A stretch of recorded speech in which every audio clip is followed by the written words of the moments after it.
Hello guys, welcome back to study with Sagar. So আগে আমাদের first চ্যাপ্টারটি complete হয়ে গেছে। সো আজকে থেকে আমরা দ্বিতীয় চ্যাপ্টারটি শুরু করব এবং আজ আমরা পড়ব এই দুটি topic, society structure and process and community and association. So এই দুটি টপিক আমরা আজকে পড়ব। তো চলো ক্লাসটি শুরু করা যাক। সো প্রথমে আমাদের যেটি পড়তে হবে সেটি হচ্ছে সমাজ অর্থাৎ সোসাইটি। চলো প্রথমে আমরা কনসেপ্টটা জেনে নিই, অর্থাৎ ধারণা। সো দেখে নাও, সমাজ শব্দটির ইংরেজি প্রতিশব্দ হলো সোসাইটি। এটি ল্যাটিন শব্দ সোসাইস থেকে এসেছে। সোসিয়াস এর অর্থ হলো বন্ধুত্ব বা সঙ্গীত্ব বা একত্রে থাকা ইত্যাদি। সো তোমরা বুঝতে পারছো, সমাজ শব্দটি ইংরেজি প্রতিশব্দ হলো সোসাইটি এবং এই সোসাইটি শব্দটি ল্যাটিন শব্দ সোসাইস থেকে এসেছে। আর এই সোসাইস এর অর্থ হলো বন্ধুত্ব বা সঙ্গীত্ব বা একত্রে থাকা। ও এখান থেকে একটি তোমাদের এমসিকিউ কোশ্চেন আসতে পারে। সেই কোশ্চেনটি হচ্ছে, সমাজ শব্দটির ইংরেজি প্রতিশব্দ কি? অর্থাৎ সমাজ শব্দটির ইংরেজি প্রতিশব্দ হলো সোসাইটি। আর সমাজ বিষয়ক আলোচনার সূত্রপাত ঘটে কয়েক শতাব্দীর পূর্বে। এই ধারণা জন্ম হয় সম্ভব গ্রিক চিন্তা দর্শনের মধ্যে। সো এই ধারণাটি কখন জন্ম হয়েছিল? এই সমাজ ধারণাটি গ্রিক চিন্তা দর্শনের মধ্যে। অ্যারিস্টটল বলেছিলেন ম্যান ইজ এ সোশ্যাল। হ্যাঁ, এটি তোমরা প্রথম অধ্যায়তে পড়েছো, man is a social element. পরবর্তী যেটি আমাদের পড়তে হবে, জাস্ট এটি এখন ধারণা পড়ছি আমরা সমাজের। চলো নেক্সট আমাদের পড়তে হচ্ছে, দেখে নাও, সমাজ একটি কাঠামো ও প্রক্রিয়া। Society as a structure and process. So এখান থেকে বেসিক। আর তোমাদের যাদের কাছে এই বইটি আছে, তোমরা বাড়িতে একবার রিডিং পড়ে নেবে, তাহলে তোমরা অবশ্যই বুঝতে পারবে। সামাজিক কাঠামোর সর্বপ্রথম ব্যবহার করেন হারবার্ট স্পেন্সার। তিনি তার প্রিন্সিপাল অফ সোশিওলজি শীর্ষক গ্রন্থে এই বিষয়ে বিস্তারিত আলোচনা করেছেন। স্পেন্সারের মতে সমাজ জীবদেহের সাদৃশ্য। সো বুঝতে পারছো, সর্বপ্রথম কে ব্যবহার করেছিলেন? সামাজিক কাঠামো সর্বপ্রথম ব্যবহার করেছিলেন হারবার্ট স্পেন্সার। তার কোন শীর্ষক গ্রন্থে? তো সেটি হচ্ছে প্রিন্সিপাল অফ সোশিওলজি। হ্যাঁ, এবং বিস্তারিত আলোচনা করে স্পেন্সার মতে সমাজ জীবদেহ সাদৃশ্য। অর্থাৎ এখান থেকে একটি থেকে দুটি এমসিকিউ থাকতে পারে তোমাদের, সেটি। আর যেটি মোস্ট ইম্পর্টেন্ট এমসিকিউ হচ্ছে, স্পেন্সারের মতে সমাজটা কি? সমাজ জীবদেহ সাদৃশ্য। তো তার মতে তিনি বলেছিলেন সমাজ জীবদেহ সাদৃশ্য। সো পরবর্তী যেটি আমাদের আছে, এটিও দেখে নাও। এটি হচ্ছে বিভিন্ন সমাজতাত্ত্বিক বিভিন্ন দৃষ্টিকোণ থেকে সামাজিক প্রক্রিয়াকে উপস্থাপন, মানে বিভিন্ন সমাজতাত্ত্বিক তার দৃষ্টিকোণ থেকে সমাজকে উপস্থিত করেন। একটি যেটি বিখ্যাত হচ্ছে সেটি হচ্ছে আগস্ট কোত। তার ত্রিস্তর বিধির মাধ্যমে সমাজের সামাজিক গতিশীলতার বিষয়টি ব্যাখ্যা করেন। ইম্পর্টেন্ট, দেখে নেবে। আর যাদের বই আছে তার অবশ্যই রিডিংটা পড়ে নেবে একবার, তাহলে তোমাদের আরও কনসেপ্টটা ক্লিয়ার হয়ে যাবে। পরবর্তী যেটি আমাদের মোস্ট ইম্পর্টেন্ট সেটি হচ্ছে কমিউনিটি অ্যান্ড অ্যাসোসিয়েশন, অর্থাৎ সম্প্রদায় বা জনসম্প্রদায় বা জনসমষ্টি ও সংঘ। সো এখানে ইন্ট্রোডাকশানটাই দেওয়া আছে, তোমরা জাস্ট পড়ে নেবে, ইম্পর্টেন্ট। আর এখানে ডেফিনেশন, অর্থাৎ বিভিন্ন সমাজতাত্ত্বিকদের সংজ্ঞা দেওয়া আছে। এখানে যেরকম দেওয়া আছে ম্যাকওভার পেজের সংজ্ঞা। এটি ইম্পর্টেন্ট না, তাও একবার দেখে নিতে পারো। যেটি ইম্পর্টেন্ট জাস্ট আমি ওগুলোই তোমাদেরকে বলছি। বিভিন্ন সমাজতাত্ত্বিক তার দৃষ্টিকোণ থেকে সংজ্ঞাগুলো দিয়েছে। পরবর্তী যেটি আমাদের পড়তে হচ্ছে, হ্যাঁ এটি ভালো করে পড়বে, জনসম্প্রদায়ের বৈশিষ্ট্যসমূহ। তো দেখে না, আমি একবার পড়ে দিচ্ছি। জনসম্প্রদায়ের বৈশিষ্ট্যগুলিকে আমরা মূলত দুটি ভাগে ভাগ করতে পারি। একটি হচ্ছে অত্যন্ত গুরুত্বপূর্ণ বৈশিষ্ট্য, যেগুলি ছাড়া কোনো জনসম্প্রদায় গড়ে উঠতে পারে না, যেগুলির মধ্যে ভিত্তিস্বরূপ, যেমন নির্দিষ্ট অঞ্চল। হ্যাঁ, একটি সমাজ গড়ে ওঠার জন্য একটি অঞ্চল লাগবে, নির্দিষ্ট অঞ্চল, এবং সম্প্রদায়গত মনোভাব ও মানসিকতা। হ্যাঁ, অন্যান্য কিছু বৈশিষ্ট্য যেগুলিও জনসম্প্রদায়ের গড়ে তুলতে সাহায্য করে, যেমন অভিন্নতা, স্থায়িত্ব, স্বাভাবিকতা, নির্দিষ্ট নাম, একটি ব্যক্তি নির্দিষ্ট নাম, বহুমুখী উদ্দেশ্য, আকার এবং আইনগত ভিত্তি নেই। অর্থাৎ সমাজ গড়ে ওঠার জন্য কি কি বৈশিষ্ট্য দরকার সেখানে এটি বলা আছে। সো তোমাদের এখান থেকেও একটি কোশ্চেন থাকতে পারে, দিয়ে দিল জনসম্প্রদায়ের গড়ে ওঠার জন্য মানে কি একটি বৈশিষ্ট্য প্রয়োজন। সো আলাদা আলাদা জিনিস আছে, 3টা অপশান আলাদা আছে, আর তার মধ্যে একটা আছে নির্দিষ্ট অঞ্চল অর্থাৎ লোকালিটি। তো আনসার কী হবে? নির্দিষ্ট অঞ্চল। সো তোমরা আশা করছি তোমরা বুঝতে পেরেছ কনসেপ্টটা। পরবর্তী আছে অন্যান্য পরিচালিত বৈশিষ্ট্য। অন্যান্য বৈশিষ্ট্য আছে, জাস্ট তোমরা দেখে নেবে। যেটি মোস্ট ইম্পর্ট্যান্ট সেটি হচ্ছে সমাজ ও জনসম্প্রদায়ের পার্থক্য, অর্থাৎ definition between society and community. So এটা তোমরা যদি ভালো করে পড়ো 1 থেকে 2 বার রিডিং, তাহলে তোমরা বুঝতে পারবে সমাজ আর জনসম্প্রদায়ের মধ্যে পার্থক্যটা কী। সো দেখে নাও, প্রথমটি হচ্ছে পরিধিগত বিষয়। তো সমাজের পরিধি সম্প্রদায়ের পরিধি থেকে ব্যাপক। এক সমাজে অনেক সম্প্রদায় থাকতে পারে, সমাজ সীমাহীন পরিধি হয়, যেমন বিশ্বমান সমাজ, এখানে অনেক সম্প্রদায় আছে। আর জনসম্প্রদায় দেখে নিই আমরা। জনসম্প্রদায়ের পরিধি অপেক্ষিত ক্ষুদ্র প্রকৃতির, এটি হলো একটি জনগোষ্ঠীর মধ্যে সীমাবদ্ধ, যেমন শিখ সম্প্রদায়, মুসলিম সম্প্রদায়, এটা বলতে পারো। আর পরবর্তী যেটি আছে আমাদের সাম্প্রদায়িকতার প্রশ্নে, সমাজ হলো সমগ্র বিষয়, অর্থাৎ সব কিছু এর অন্তর্গত বিষয়। আর জনসম্প্রদায় হলো সমাজের অন্তর্গত এক অংশ বিশেষ পার্ট, একে সমাজের একটি প্রজাতি বা স্পিসিস হিসেবে বিবেচিত হয়। জাস্ট তোমরা এখানে বুঝতে পারছো কয়েকটি আমাদের দেওয়া আছে সমাজ আর জনসম্প্রদায়ের বৈশিষ্ট্য।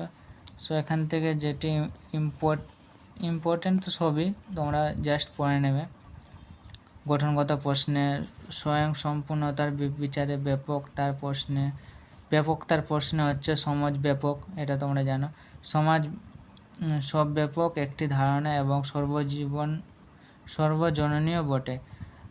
এটি মনুষ্য গোষ্ঠীসমূহ অন্যান্য প্রাণীদের ক্ষেত্রে ব্যবহার হয়, যেমন বৈষ্ণব সম্প্রদায়।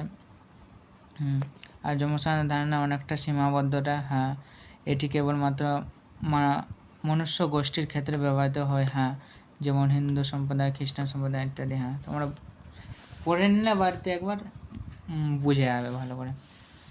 পরবর্তী এবার যেটি আমাদের পড়তে হচ্ছে সেটি হচ্ছে সংঘ, অর্থাৎ সংজ্ঞা ও বৈশিষ্ট্য, মানে সংঘর সংজ্ঞা ও বৈশিষ্ট্য আমাদের পড়তে হচ্ছে মেনলি।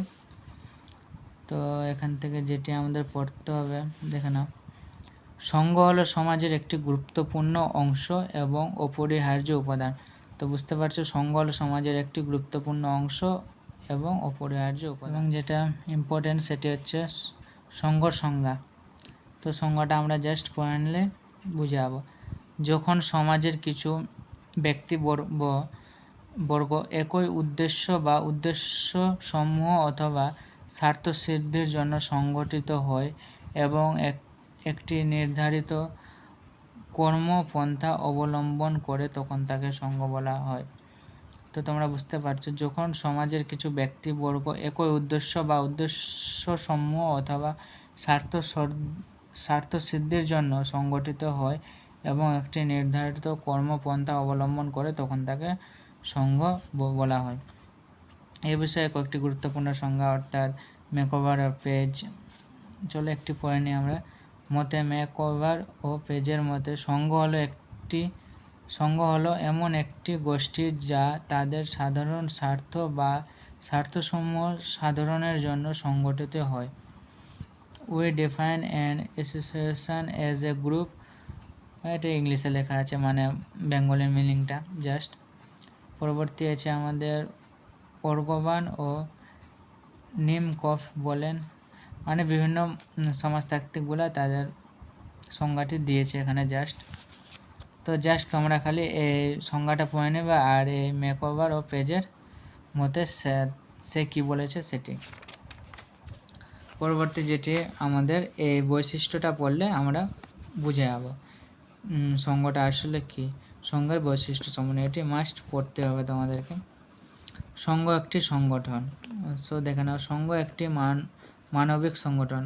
তো সংঘকে তৈরি করে একটি মানুষ, অর্থাৎ মানবিক সংগঠন। এর একটি সাংগঠনিক ব্যবস্থা আছে।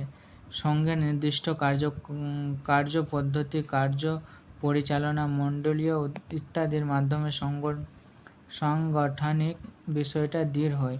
এর সদস্যগণকে নানা শ্রেণীতে ভাগ করে কর্তব্য ও অধিকার ভাগ করা হয়। সংঘের কার্যকলাপ আইনের দ্বারা চালিত হয়। সো বুঝতে পারছো সংঘের কার্যকলাপ কার দ্বারা চালিত হয়? আইনের দ্বারা। এটি একটি এমসিকিউ কোশ্চেনে আসতে পারে। এবং আর দেখো এখানে কয়েকটি সংঘের বৈশিষ্ট্য দেওয়া আছে। একটি জনগোষ্ঠী। সংঘ একটি জনগোষ্ঠী। অভিন্ন উদ্দেশ্য, অর্থাৎ সংঘের একটি সংঘের অভিন্ন উদ্দেশ্য থাকতে পারে। সো এটি একবার পড়ে না। সংঘের এক বা একাধিক উদ্দেশ্য থাকবে, অর্থাৎ থাকতে পারে, তবে সংঘের সদস্যদের উদ্দেশ্যগুলি অভিন্ন ও সমজাতীয় হতে হবে।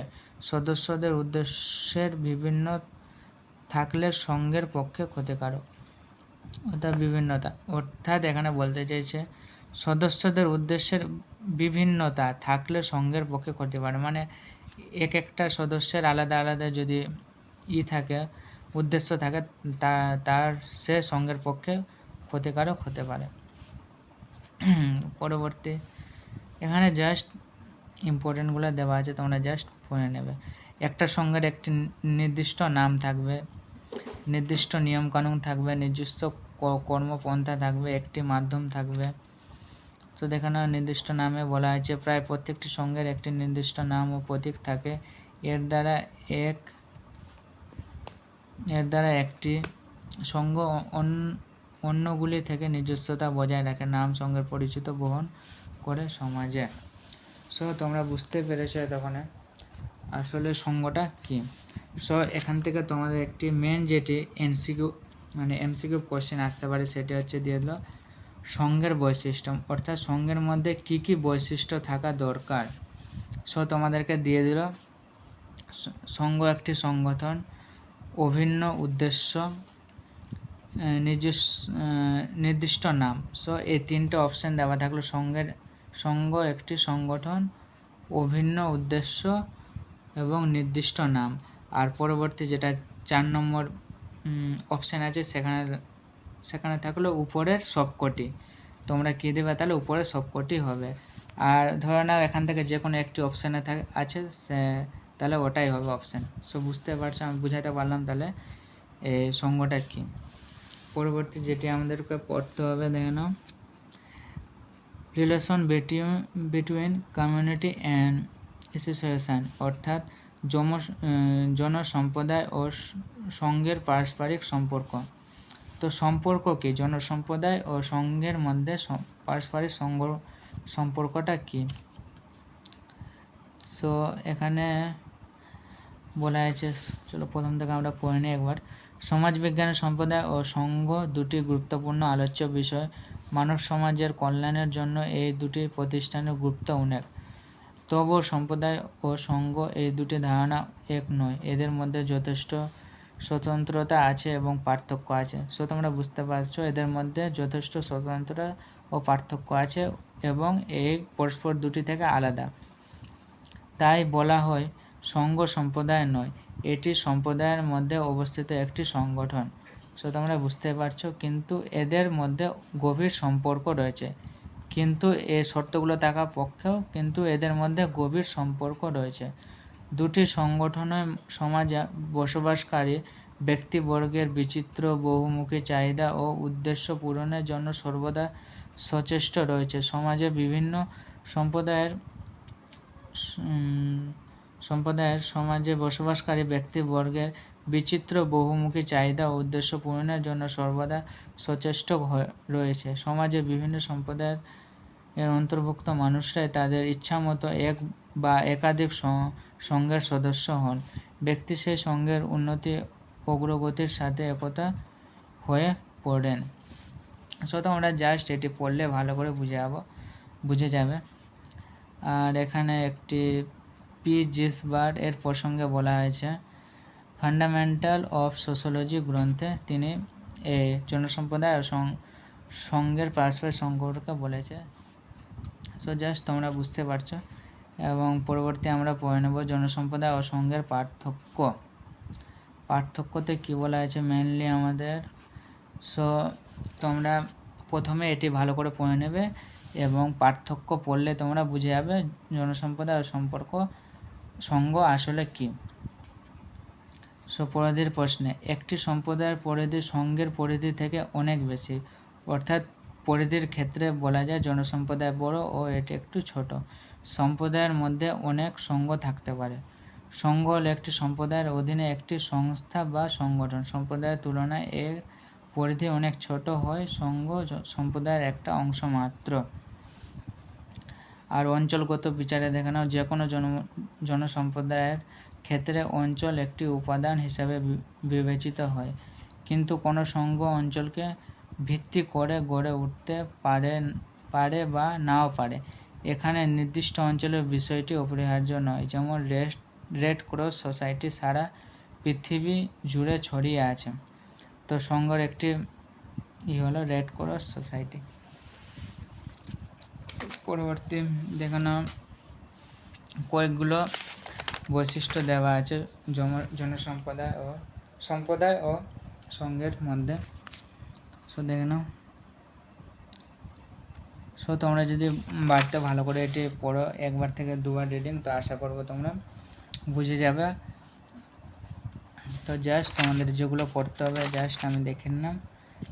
সো আজকে এই পর্যন্তই। আমরা এই দুটো টপিক আজকে কভার করলাম, society structure and process and community and association. So পরবর্তীতে আমরা এগুলো পড়বো। সো ভিডিওটি যদি ভালো লাগে তাহলে অবশ্যই লাইক, শেয়ার, কমেন্ট, সাবস্ক্রাইব করে দেবে। Thank you so much, by.